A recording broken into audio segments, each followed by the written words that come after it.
I am BT from PMLBmedia.com, and today I want to start off my show by talking about the Bodog.com's massive criminal enterprise that is Bodog.com, FullTiltPoker.com, and TruePoker.com.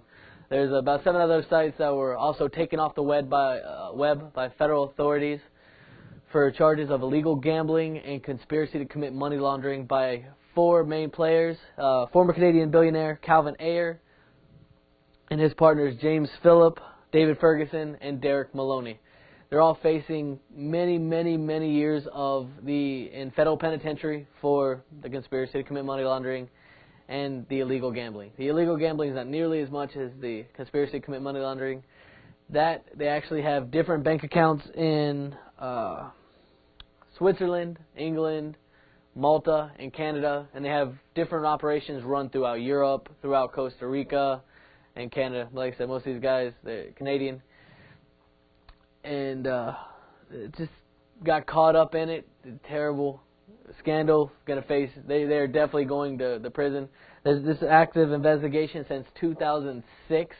The investigation originally started in 2003, but in 2006 it really ramped up and became this massive, I wouldn't want to say witch hunt, but basically these guys, they screwed themselves with all the stuff that they were trying to accomplish.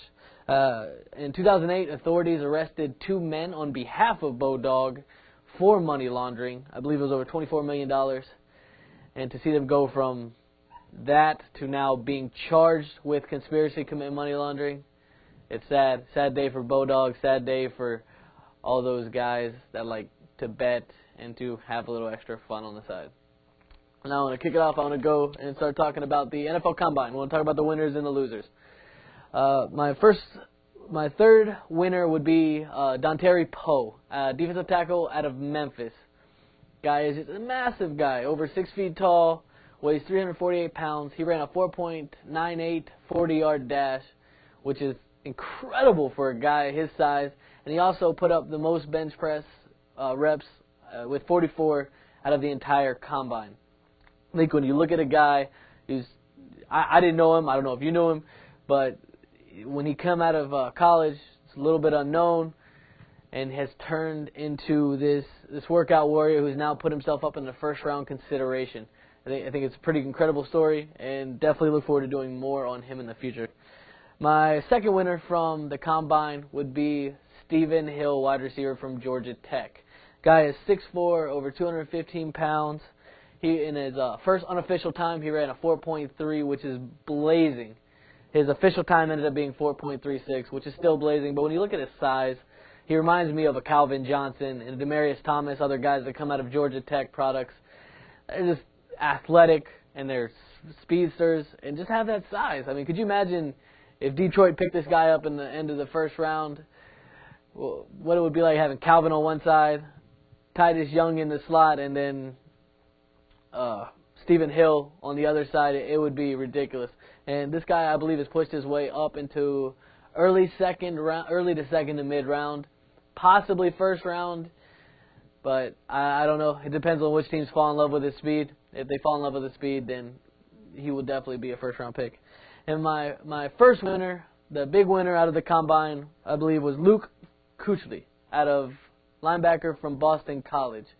He is probably the best pure tackler to come out ever. I've never seen a guy tackle as many people. He got like 190 tackles last year. It's absolutely incredible. He came out and it was just a tackling machine. But he came out in the Combine and he ran a 4.58, which was a whole lot faster than anybody was predicting. Most people had him in a 4.7, 4.8 range. In fact, he was come out and run a 4.5 and also put up 27 reps in the bench press. It's the perfect size, perfect blend of size and speed. So he's definitely bumped himself up into mid-first round territory. He was going to be a first-round pick no matter what. But now that we have seen the straight line speed and the tackling instincts, this guy is going to be a future star, all-star, Pro Bowler for the NFL for years to come. And with the winners also come the losers. And this first loser was terrible. His name is Avants Perfect. He's a linebacker from Arizona State. He's a linebacker, and he runs under a 5. I think his official time was a 5.09 40-yard dash. And it just, how is a linebacker you going to run that slow? Like I just said, Terry Poe from Memphis just ran a 4.98, and the dude weighs 350 pounds. So you got this linebacker that weighs over 100 pounds less, and he runs 0.2 of a second slower? It's terrible. And something else I heard is that while doing interviews, he blamed his coaches on why he had a bad season. He said his coaches were at fault, and it was just very immature. From what I understood about most of the teams that talked with him, they came away very unimpressed. And I've heard him dropping down as far as the 3rd or 4th round based on maturity issues and how slow he ran. As a linebacker, you cannot run over a 5 even, ever. It's not okay. You can't be slow and be a linebacker. It doesn't work. But you're only 250 pounds, so it's not like we can put you in the defensive tackle spot because you're not that strong either. You got exceptional instincts. I don't know. I fear that this guy could be like Ray Lewis and ends up being nothing. My second loser from the Combine is wide receiver Alshon Jeffrey from South Carolina. He did not participate in any events. He showed up. He measured in over 6'4", 216. He showed up underweight, which is good. A lot of people thought he ballooned up to about 250, and it was nice to see him come in at a small size. But why didn't you participate? Why did you not do anything? Why did you not run a 40? Why did you not run some routes?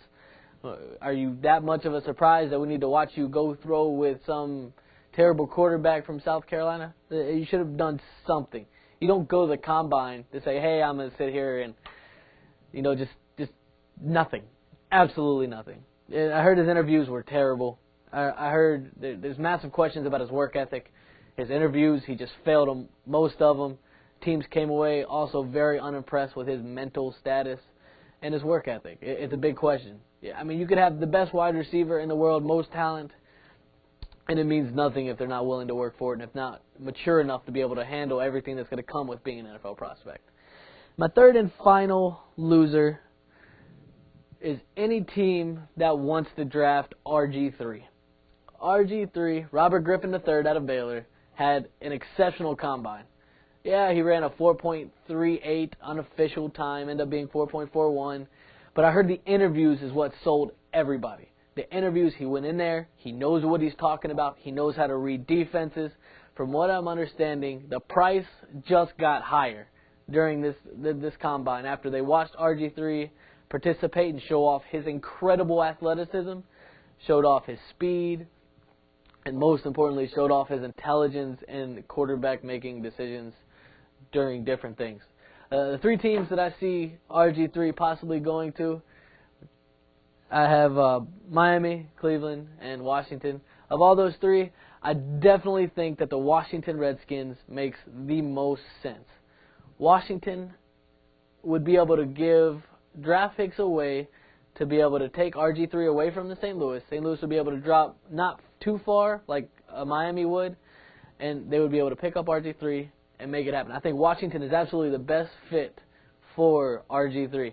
And the reason I say that is I think Cleveland would be better off signing Matt Flynn, and I think Cleveland would be better off taking the fourth pick and drafting Trent Richardson, a running back out of Alabama, and letting him be the workhorse back. And then in the 20s, I think they had like 23 or 24 pick, I think they would be better off taking a wide receiver, someone to throw on the other side of Greg Little and Josh Cribbs, and maybe have that first-round wide receiver talent that they have been lacking since, I don't know, man. When have the Cleveland Browns not been bad? I mean, they're terrible. It's like, it's crazy. It's absolutely crazy how a team can be so bad for so long and just nothing. It is what it is. Now I want to talk about my MLB off-season moves. I want to talk about my best move, the worst move, and the unsung move that will pay dividends during the season. My best move is Prince Fielder. Prince Fielder coming in with this Detroit team is going to be a bomb. He's going to come in and blow up and hit 40 home runs, 120 RBIs. Dude's going to be incredible. He's going to take this team, take them to the American League Championship game, and it's gonna be a very good season for the Detroit Tigers and the Detroit Tiger fans.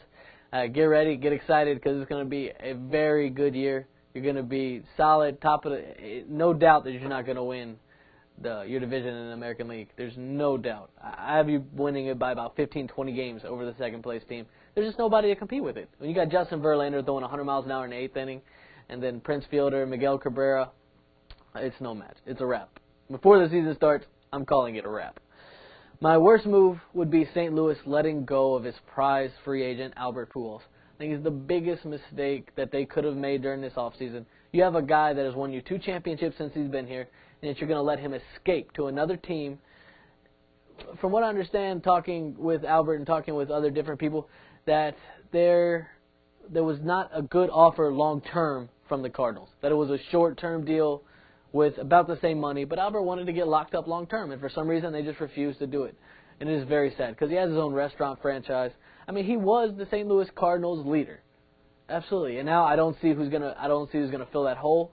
And I don't know how I'm not sure how the Cardinals are gonna fare this year when they are not able to lean upon Albert, because I know David Freese ain't gonna be able to do it all by himself like he did last year in the playoffs. And my unsung move is gonna be John Lackey out with Tommy John surgery. I think his ERA was over 6 last year, which is absolutely inexcusable as a starting pitcher. There's no reason you should be getting beaten up on a night-in, night-out basis and be giving up 6 runs on average. You were terrible, and I think going out with Tommy John surgery is exactly what the Boston Red Sox need to make the playoffs this year. I think without him in the rotation, they're going to bring up some young guy who will be at least able to get his ERA under 4, right? Hopefully. I hope so, because ERA over 6 doesn't belong in the major leagues. Send him down to AAA, let him figure out what's going on. But the over 6, John Lackey being hurt is my unsung move of the offseason, and it will be something that will definitely pay dividends for the Red Sox down the road. And I know over the weekend we had the All-Star game for the NBA All-Star game, and I wanted to give my top 3 storylines of the first half of the season so far. My third storyline would be the emergence of the Oklahoma City Thunder.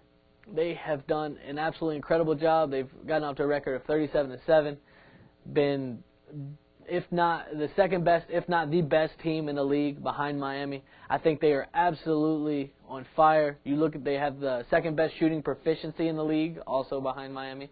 And I think that the finals in the NBA will come down to Oklahoma City and Miami, which I'm definitely hoping Oklahoma City will win, because I'm not a big Miami fan myself. I don't like LeBron Baby James. It just doesn't work for me. And that's that. My second big story is the emergence of the Los Angeles Clippers and taking over of LA. LA, it's debatable now whether it's Kobe's city now, or if it's now Chris Paul, CP3, and Blake Griffin's. I have a tendency to more go towards the Clippers. I think the Lakers have been doing it longer, but with the emergence of the Clippers this year, I think it's a no-brainer. Got to go. And if they can lock up Chris Paul long-term, lock up Blake Griffin long-term, don't let him escape, and then get another guy in there, another good shooter, another Chauncey Billups to stabilize that team in the final few minutes of the game, I think this team will be a team to be reckoned with for years, taking the loser out of the LA Clippers, and I think they are going to be more than fine over the next few years. And my first and final, the biggest story of the first half of the NBA season, of course, Linsanity. Linsanity has rocked the world. He started out with 9,000 Twitter followers, and now he has over 200,000. Just absolutely blew up in a 2-week span. Ended up, David Stern's like, no, he's not going to the All-Star game. And he ends up going to the All-Star game and playing a little bit and having some fun, but more just trying to relax. He needs to get his win back.